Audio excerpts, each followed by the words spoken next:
Mr. President, I rise today to talk about the Genius Act. Analysts expect that passing the Genius Act could grow the stablecoin market tenfold over just the next 3 years. That would take a $200 billion market to a $2 trillion market, making it just a little bit smaller than the entire GDP of Canada. 2 weeks ago, Democrats refused to vote for the bill because it had inadequate safeguards for consumers and it posed too much risk, both for our financial stability and our national security. Democrats also voted no because the bill failed to address President Trump's blatant crypto corruption. So, here we are again. What has changed in the bill since the last vote? The answer? Not much. Its basic flaws remain unaddressed. While a strong stablecoin bill is the best possible outcome, this weak bill is worse than no bill at all. First, corruption. It is fitting that we are voting on the Genius Act just a few days before President Trump hosts a, quote, private, intimate dinner and a VIP White House tour for the top investors in his meme coin, many of whom remain anonymous. Buyers, including some apparently foreign investors, reportedly spent an estimated $148 million in the contest, enriching Donald Trump and his family. And yet, this pay-to-play scheme is only the tip of the iceberg of the president's crypto corruption. Trump and his family have already pocketed hundreds of millions of dollars from his crypto ventures, and they stand to make hundreds of millions more from his stablecoin, USD1, if this bill passes. It launched only weeks ago, but USD1 is already the 5th largest stablecoin in the entire world. Passing this bill means that we can expect more anonymous buyers, big companies, and foreign governments to use the president's stablecoin as both a shadowy bank account shielded from government oversight and as a way to pay off the president personally. For crooks, it is a 2-for-1. This is not a hypothetical problem. Already, an Abu Dhabi investment firm called MGX is using Trump's stablecoin to finance a $2 billion investment in the Binance cryptocurrency exchange, essentially just cutting Trump in on the deal of this enormous financial transaction. MGH is chaired by the intelligence chief of the United Arab Emirates and co-owned by a firm with extensive ties to the Chinese government. If Congress passes this bill, USD won't just be a coercive tool to pay off a corrupt president. It will be a financial instrument blessed by the United States government. And this bill provides even more opportunities to reward buyers of Trump's coins with favors like tariff exemptions, pardons, and government appointments. For months, many Democrats have pushed for common sense ethics provisions in this bill. Unfortunately, the final bill does nothing to rein in the president's crypto corruption. But some supporters say, well, that's because the corruption's already happening, and at least this bill won't make it any worse. That is wrong. The Genius Act will accelerate Trump's corruption by supercharging the size of the stablecoin market and the reach and profitability of Trump's USD1. And for the first time in American history, this bill will make our president, Donald Trump, the regulator of his own financial product. This Congress should be a check on the president. Congress should not be making it even easier for him to line his pockets with even more shady crypto cash.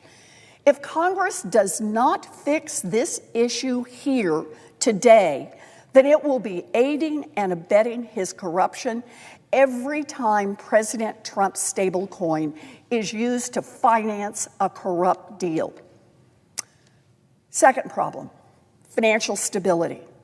I am deeply concerned that this bill will directly lead to the next financial meltdown. This is not the first time that Congress has listened to the financial industry and created a weak regulatory regime for a new innovative financial product. We have seen this story before, and we know how it ends. 25 years ago, Congress passed the Commodity Futures Modernization Act to support the obscure financial derivatives market, and almost nobody noticed. At the time, derivatives were a relatively niche financial product. Most people really didn't understand what they were or what they did. But when the derivatives industry came knocking, begging for so-called regulation, Congress was willing to oblige. After all, people said, surely some kind of regulatory framework was better than nothing. So Congress created a weak set of rules that was loaded with loopholes, just like the industry wanted. The result was a total disaster. Derivatives moved from the edge of the financial system to the center of it. The result was that a law so massively expanded the reach of the derivatives market and further integrated it into the core financial system. That bill helped set the stage for the 2008 financial crash. Congress came back after the meltdown and cleaned up the mess in Dodd-Frank, but that was long after 10 million people lost their homes and millions more people lost their jobs and their savings. In the last decade, we saw this story in another version and just barely avoided another disaster because of it. In 2018, Congress debated and enacted S. 2155, the Bipartisan Economic Growth, Regulatory Relief, and Consumer Protection Act, right here on the floor of the Senate. Republicans and the banking industry pushed that bill, and a number of Democrats joined them as well. They voted to roll back critical post-2008 crisis reforms for some of the largest banks in the country. 5 years later, just 5 years later, 3 of those newly deregulated banks failed. Those 3 failures were the second, third, and fourth largest failures among banks in American history. For a while, it looked like we might face a run on the whole banking system. Swift action by regulators to bail out uninsured depositors and a whole lot of luck are the only reasons we didn't face yet another financial meltdown just 2 years ago. And now, here we are back to do the same thing again. A financial meltdown triggered by crypto instability is not some alarmist fever dream. In fact, it nearly happened just a few years ago. Crypto markets abruptly lost $2 trillion, that's trillion with a T, after the collapse of several major crypto firms. In 2022, 2 of the largest stablecoins failed to maintain their pegs.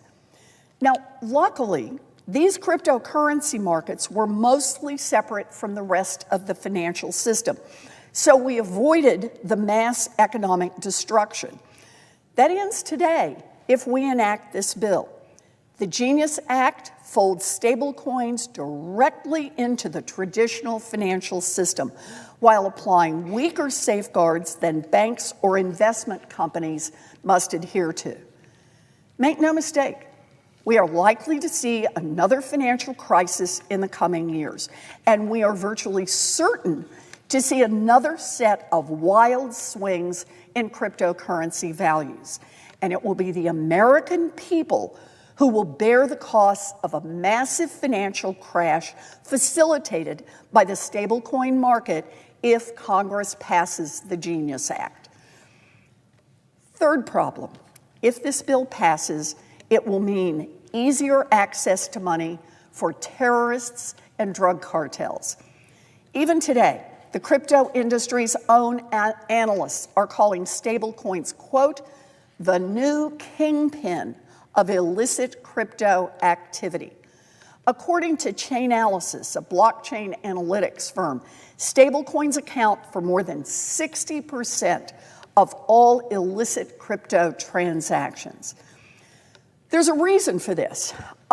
These stablecoins are an ideal payment system that works for cartels, terrorists, sanctions evaders, and human traffickers to finance crime.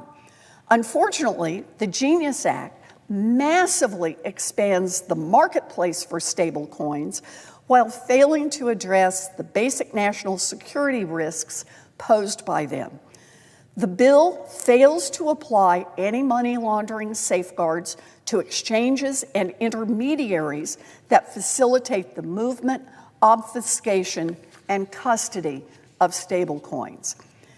The bill includes glaring loopholes that would allow Tether, which has reportedly become the cryptocurrency of choice for illicit actors because of its alleged willingness to turn a blind eye to money laundering, to now get access to U.S. markets. In fact, the bill text now contains a so-called decentralized finance loophole that allows Tether and other non-compliant stablecoins to access U.S. markets without any constraints. A loophole that does not exist today and that didn't even exist in the bill until this past weekend. I don't want to see fentanyl traffickers or child pornographers or terrorists or countries that are trying to avoid sanctions all finance their operations with US-backed stablecoins. And I certainly don't want to see a major expansion of access to money by America's adversaries. But if we pass this bill in its current form, that is exactly where we are headed. Fourth problem, if this bill passes, it will allow Elon Musk and Mark Zuckerberg to issue their own money. The bill still permits big tech companies and other conglomerates to issue their own private currencies. Community banks have warned us that by creating a parallel, lightly regulated banking system, the stablecoin market will drain deposits from our local community banks and from the communities they serve. There will be less funding available for small businesses and households all across the country. So, if this bill becomes law, Congress will be responsible if a handful of giants take control of our money and then access and abuse troves of valuable consumer spending data. We will be responsible if small businesses struggle to access credit and if more community banks disappear. Finally, if this bill passes, Main Street investors will be at greater risk of getting robbed and scammed. The bill jeopardizes the CFPB oversight and the suite of consumer protections that people enjoy when using their Venmo app or their bank account. If you get cheated using a stablecoin, you may just be out of luck. Our constituents will be reaching out to our offices because they have fallen victim to a stablecoin scam or have been saddled with junk fees when they redeem their stablecoin, only to discover that in many cases there will be no recourse. Congress should not choose to enable President Trump's egregious corruption. Congress should not fuel the next financial crash. Congress should not put consumers at risk for fraud or make it easier to engage in terrorist activities. It doesn't have to be this way. A bill that meaningfully strengthens oversight of the stablecoin market is worth enacting.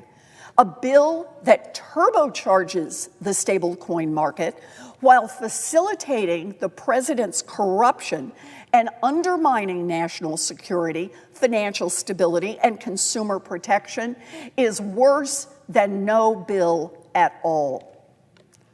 these reasons, I urge my colleagues to vote no on the Genius Act. Madam President, I yield the floor.